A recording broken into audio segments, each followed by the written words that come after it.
Olá, meu amigo, minha amiga, sejam bem-vindos a mais um Portal do José, iniciando mais uma semana com acontecimentos importantes, interessantes e alguns até inusitados ou estranhos. Isso há 237 dias das nossas eleições presidenciais que mudarão o rumo do nosso país para melhor. E aí não é nenhuma torcida ou apenas um exercício de adivinhação. Não, se nós olharmos para as coisas que estão acontecendo no mundo, envolvendo a política, a economia, os interesses geopolíticos, a gente pode adivinhar ou a gente pode projetar que o Brasil também fará parte dessa mudança. Vou conversar com vocês sobre essas coisas, o que está acontecendo, sobre as nossas questões internas, mas antes de mais nada, se você está chegando agora no nosso portal e está nos conhecendo, seja bem-vindo, se inscreva, é muito fácil, é só dar o clique aí no símbolo que está aparecendo no seu monitor, conheça os nossos outros vídeos, compartilhe se você achar bacana, dê o seu joinha, porque é fundamental, e mande seus comentários para cá, porque são sempre lidos e são sempre considerados.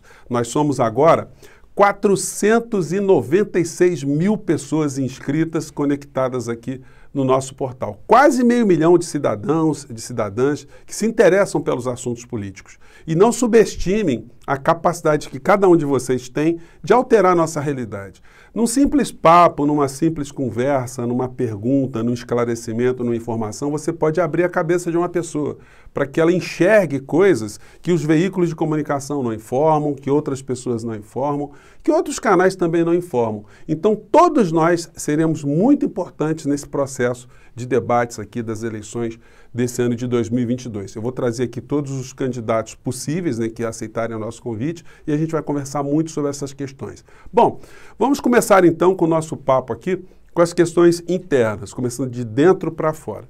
Em primeiro lugar, hoje os canais todos estão colocando o encontro que teve entre o Bolsonaro, Alexandre de Moraes e o Fachin.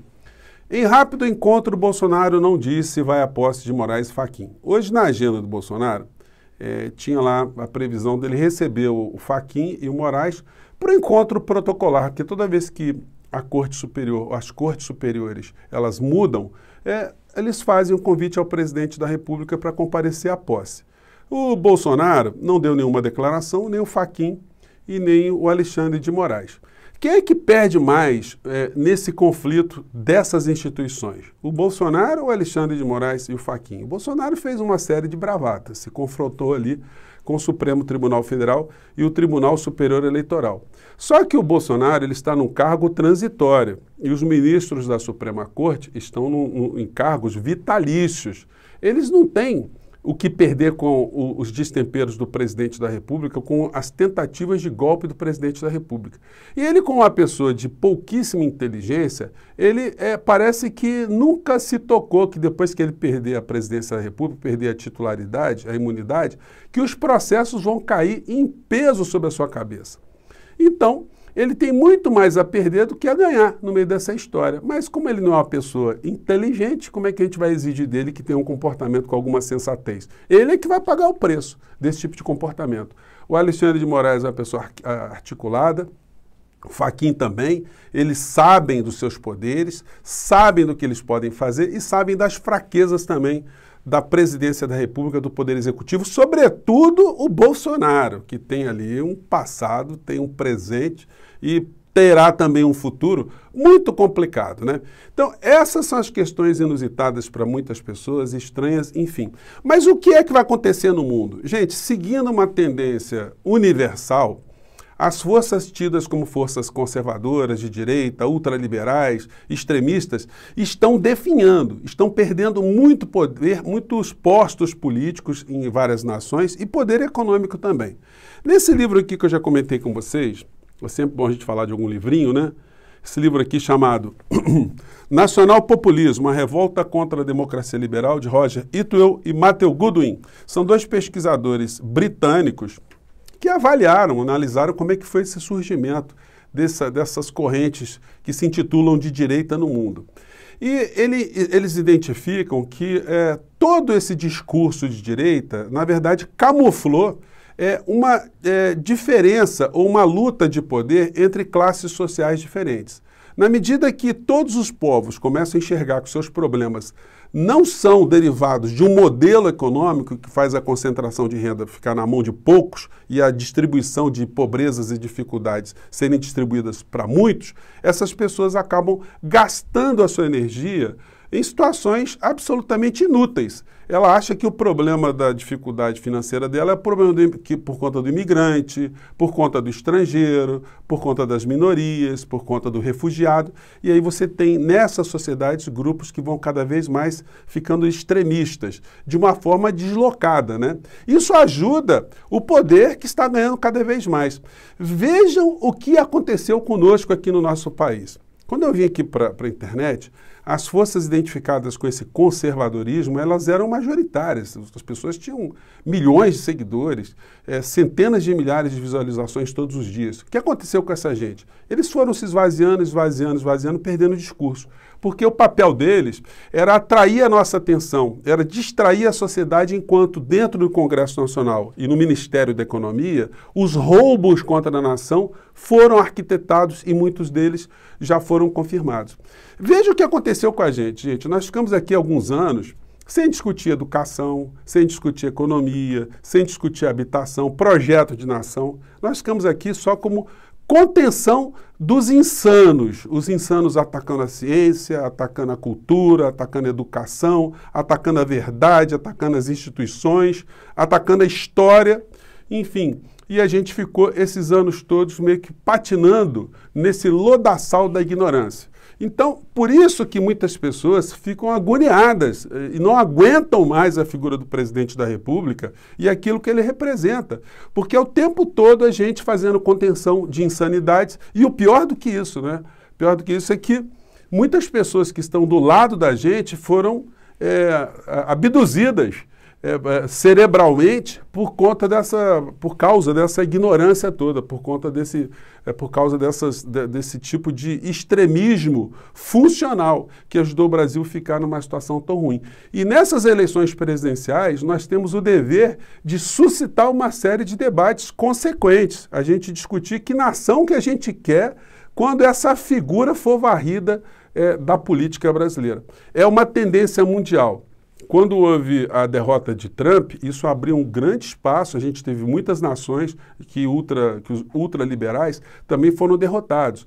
A gente teve aqui na Argentina, na Bolívia, no Peru, no Chile. Então, as coisas foram se alterando lentamente e elas estão se consolidando num outro plano. O Bolsonaro, ele está indo agora para a Rússia. E muita gente não está entendendo o que ele está fazendo na Rússia, porque quando ele vai à Rússia atendendo a um pedido, um convite de Putin, ele está, de um certo modo, mandando um recado para os países ao redor da OTAN, para os Estados Unidos, os países europeus, de que ele tem uma simpatia, que ele está corroborando. Isso é uma mensagem no campo diplomático que um chefe de Estado dá quando ele faz um gesto como esse, de visitar um outro chefe de Estado. Então ninguém está entendendo por que Bolsonaro fez isso. Porque as relações do Brasil com o mundo estão muito mais próximas desse Ocidente do que agora com o Putin. Ele passaria a ideia que ele está legitimando, inclusive, uma suposta invasão, uma suposta apoio à Rússia de qualquer tipo de conflito com a Ucrânia, que isso merece aqui um debate muito longo, mais profundo, que a gente vai fazer outras vezes aqui. E, paralelamente a esse comportamento do Bolsonaro, que se coloca, né, contra interesses geopolíticos norte-americanos, né, que esse não seria o figurino, nós temos na Argentina uma situação muito interessante que está acontecendo. O Bolsonaro, nesse encontro com o Putin, muita gente está dizendo aqui, nessa matéria, vou colocar aqui para ver se o jornal Valor Econômico, ver se dá para pegar aqui. Acho que dá para pegar aqui no rodapé. Opa, deixa eu afastar aqui. Bom, a matéria diz: no roteiro de Bolsonaro na Rússia, encontra com CEOs e críticas à Venezuela. Gente, tem coisa mais burra do que um chefe de Estado possa fazer nessa circunstância. Ele vai criticar a Venezuela por Putin, que é o principal parceiro da Venezuela no mundo. As forças armadas venezuelanas são equipadas pelos russos O que ele vai fazer lá? Os russos têm prestado apoio aos venezuelanos de cima a baixo e o Bolsonaro vai querer fazer algum tipo de firula para o país que tem a maior influência russa na América Latina. Esse é o cara que é o presidente do Brasil que está no meio desse jogo que ninguém está entendendo nada, pelo menos as pessoas que estão tentando entender o Bolsonaro dentro de uma lógica não estão entendendo. Pois bem, paralelamente a isso, as coisas se complicam no Brasil porque os combustíveis tendem a ficar mais caros por conta da variação do dólar, do que está acontecendo no mundo. Então como é que o Bolsonaro ele vai se consolidar aqui no Brasil numa campanha eleitoral onde as forças de direita, no mundo inteiro, desculpa gente, perderam espaço no mundo inteiro? Bom, aí a gente, paralelamente a isso, a gente vai vendo outras coisas. O chefe de Estado da Argentina, Alberto Fernandes, se encontrando com Xi Jinping depois de ter se encontrado com o Putin. Está aqui a matéria. Gente, isso foi um acontecimento muito interessante, que denota também como os americanos, norte-americanos, eles estão perdendo geopoliticamente cada vez mais espaço. A situação foi muito interessante, gente. Primeiro aqui, só retomando aqui, né? A crítica que eu falei para vocês. Bolsonaro na Rússia. Como visita a Putin pode afetar a relação com os Estados Unidos? A gente vai abordar um pouco mais isso aí. E aí o Alberto Fernandes na China, depois de ter falado com Putin e ter feito declarações contrárias ao Fundo Monetário Internacional, se alinhando ali a algumas ideias de Putin, como, por exemplo, colocar a Argentina dentro do BRICS, entre uns países influentes ali de um mundo paralelo, um mundo econômico paralelo aos Estados Unidos, inclusive aderindo a uma nova moeda, criptomoeda, a transações comerciais que não passem pelo dólar, enfim. Foram mensagens muito interessantes. E Alberto Fernandes ganhou o título de honoris causa de uma universidade chinesa. Allí la actividad del presidente Alberto Fernández. Exactamente, lo compartimos. E aí, seguinte, eu vou colocar o link para vocês, para o nosso papo aqui não ficar muito extenso, muito longo, né? Porque o mais importante foi esse encontro aqui, do Alberto Fernandes com o Xi Jinping. Vou colocar aqui um trecho aqui, né? Eu acho que pegar a fala aqui do começo do...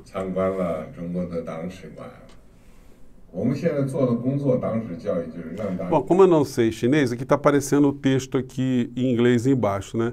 O Xi Jinping ele ficou muito sensibilizado com o fato do Alberto Fernandes ter visitado alguns pontos importantes da história da China e depois o Alberto Fernandes ele fez aqui uma declaração para o Xi Jinping. O trajeto da revolução até o presente, que ha posto a China no lugar central que ocupa no mundo. Bom, ele disse assim que no final da história, né, que a China, o que faz o governo chinês e o governo argentino, tem uma semelhança, tem uma unidade muito grande, porque são políticas públicas voltadas para o cidadão, que colocam o ser humano no centro das preocupações. E aí foi muito amistoso no final da história. O Alberto Fernandes saiu de lá da China com acordos da ordem de 27 bilhões de dólares, sem contrapartida, gente. É muito investimento em infraestrutura, energia nuclear, ciência, tecnologia, saúde, medicamentos. É um negócio impressionante. E isso tem a ver com a mudança de eixo político da Argentina, porque se o presidente argentino ainda fosse uma pessoa ultraliberal de direita, como era o Macri, provavelmente essas alianças com a China não estariam sendo tocadas, porque Macri era, inclusive, o pai do Macri foi sócio do pai de Donald Trump. Então a conexão com o Macri, as conexões econômicas, estavam muito mais ligadas aos interesses geopolíticos, geoestratégicos norte-americanos do que chineses e russos. Então, essa mudança que teve no mundo e que começou e que vai atingir o Brasil, ela parece ser irreversível, mudando toda uma lógica geopolítica também. Aqui no Brasil, todas as pesquisas que estão sendo feitas, as pesquisas qualitativas, mostram que nenhuma pessoa que quer disputar cargo de governador aqui no Brasil quer se associar à figura do Bolsonaro, porque se fizer isso, não vai se eleger. porque o Bolsonaro está muito queimado. Esse discurso conservador, esse discurso de direita, ultraliberal, que ele não sabe nem dizer, essas redes sociais que eram muito numerosas, que estão desmoralizadas, estão enfraquecidas e que se prestaram esse papel de distrair a sociedade, de puxar o debate para uma esgotosfera, esse pessoal está cada vez mais abandonado. Então o Bolsonaro vai ter que entrar num outro nível de debate. Eu já coloquei no nosso papo de ontem. Será que ele iria renunciar até dia 2 de abril? Eu cravei aqui que ele não irá renunciar. Ele está sendo funcional. Essa gente toda, ela é funcional na distração da sociedade brasileira. Quanto mais a gente estiver se ocupando com os insanos, fazendo esse muro de contenção, mais a gente vai ficar sem perceber o quão nós somos assaltados todos os dias. Então, nós temos que superar essa fase e durante esse ano de 2022, a gente tem que ajudar nos debates políticos. Qual é a nação que a gente quer? O que a gente quer de educação? A gente quer crianças em horário integral? A gente quer algum tipo de enfrentamento com o sistema financeiro nacional e internacional? A gente quer uma reforma tributária que faça mais justiça social aqui no nosso país? Nós queremos uma Petrobras que funcione como uma alavanca do desenvolvimento brasileiro? O que a gente pensa das estatais? O que a gente pensa da exploração de energia elétrica, das nossas contas de luz, da nossa conta de água? O que a gente pensa do nosso sistema de saúde? O que nós queremos de vacinação se a gente tiver uma outra pandemia mais à frente? São questões que a gente tem que debater, mas a gente não conseguiu porque nós ficamos aqui debatendo insanidades que, ainda bem, estão cada vez mais diminuídas, ainda bem que isso teve a ver, inclusive, com perdas que essa gente está sofrendo, inclusive os seus gurus que já partiram dessa aqui e que deixaram apenas um legado de ignorância que está servindo apenas como discórdia entre essas pessoas. Gente, eu fico por aqui. Vamos continuar, estamos num caminho bacana, chegamos ontem aqui na internet e hoje nós podemos dizer que estamos incomodando bastante, né? Você aqui é também um grande incomodador, tá? Incomodador da insanidade alheia. Gente, um grande abraço e até o nosso próximo encontro. Boa semana, tchau!